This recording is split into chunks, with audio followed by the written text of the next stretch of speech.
बिस्मिल्लाहिर्रहमानिर्रहीम। अस्सलाम वालेकुम। इबादत करने वालों की 3 किस्में। अल्लाह ताला की जो इबादत की जाती है तो उसकी इबादत करने वाले 3 किस्म के हैं। कुछ लोग अल्लाह की इबादत इसलिए करते हैं ताकि अल्लाह ताला की तरफ से इनामात हो और अल्लाह ताला की इबादत की वजह से बीमारियों से महफूज रहें, मसाइब से महफूज रहें, हवादिस से महफूज रहें और अल्लाह ताला दुनियावी दौलत व आफियत अता करे।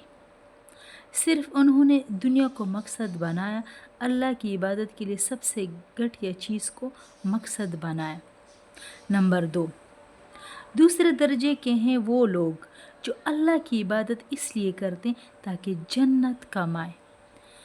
तो ये लोग क्या है? ये लोग ताजिर है, अल्लाह को कुछ देना चाहते और अल्लाह से कुछ लेना चाहते। अल्लाह के हकीकी बंदे वो है जो सिर्फ़ अल्लाह ही के लिए अल्लाह की इबादत करते हैं कि हमें अल्लाह मिल जाए। अब ये अल्लाह कैसे मिलता है?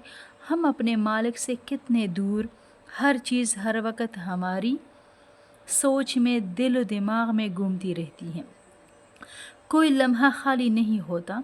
कभी अपनी ज़रूरियात, अपने तकाज़े, अपनी राहत, बच्चों की, अतराफ़ की हर चीज़ का फ़िक्र, तसव्वुर दिल में आएगा। अगर हमने अपने दिल में नहीं समाया, किसी को दाखिल नहीं किया, तो वो मालिक हकीकी है, उससे हम कितने दूर हो गए।